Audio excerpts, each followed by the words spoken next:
Bush has been a leading figure in music outside of this country since the late 1970s.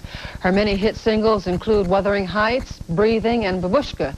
Now the singer, songwriter, producer is enjoying her biggest American success with the single Racing Up That Hill, and it's off the album Hounds of Love. Welcome to Live at 5, Kate, and let us just correct the name of the tune. Thank you. Running Up That Hill. One of the things that was said about you, and I can plainly see in this clip why it may be, is that sometimes your concerts are more like Broadway musicals than rock shows, because I guess you sing, you dance, Why do they say that? Well, we've only done one tour, and that was a long time ago now, in '79, but we thought how nice it would be to present something for people visually, as well as them coming to hear the music, give them a show that would hopefully complement the music and make it more enjoyable for them. How was it received? It was received incredibly well, much better than I could ever have imagined, really. Because there was a time that you thought that Americans weren't quite as willing to accept the different, the new, than perhaps the European markets. I don't know. I don't think I've ever really known much about the American market. It is very different from England. It's so enormous to start with. And I'm just so pleased that people here are starting to become interested in my music. It's great for me.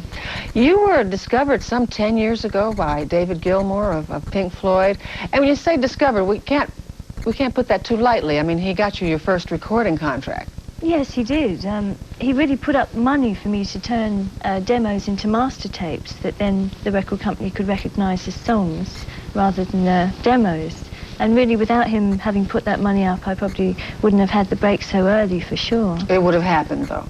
Thank you. They say about you also that although you've been selling really well in England for 7 years or more, your exposure here was almost non-existent. And part of it was the fact that you didn't like to fly. You didn't really like to grant interviews. So they compensated a little bit by booking you on the QE2. What happened then?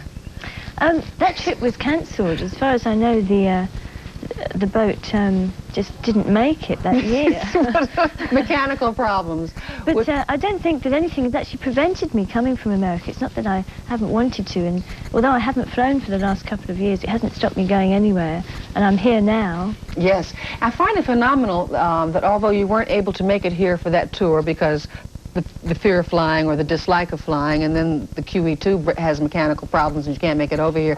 But you sent a videotape, a 1-hour videotape, and tell me what that did for you in terms of your career here. Are you talking about the tape of the show that we did of Yes, the Hammersmith? 1-hour tape that you sent over here in lieu of the tour that you were supposed to do.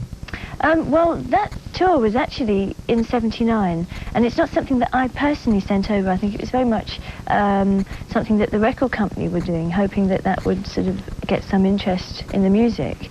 And I think the tour is something that did generate a lot of interest in people, and the video of the tour is not as good, I don't feel, as actually having seen the show, but people seem to like it. What do you expect that will happen to your career once you finish with this tour here? I don't know if I expect anything to happen with my career. I would really like to be able to stay involved in music and to continue making albums. That's what matters to me. And I really feel that promotion is something I have to do to back up the creative work. So I just hope that I can continue being in this business. I was amazed at how the articles about you concentrate so much on your musicianship. There was one 9-page article that I read that I didn't even understand. You were talking about Fairchild, and I mean, I don't even know what you were talking about. How much of your day would you say you spend in a recording studio? When I'm making an album, it becomes my life. There's nothing else I do except to take weekends out in order to reorganize my home. But it's 12 hours a day, 5 days a week until the thing's finished. And writing is something I do in the studio now, so everything is within the studio environment. It's quite intense. And you're fortunate enough that the studio is in your home, so that you don't have to pay for studio time. Absolutely. This always works out real well. Well, Kate, I wish you the best of luck with Hounds of Love, and particularly Running Up That Hill. It's been a pleasure meeting you. And you too, and success to you. Thank you very much. That is Live at 5 for today, and we thank you for watching. Hope you'll be with us tomorrow. Good night. This has been Live at 5.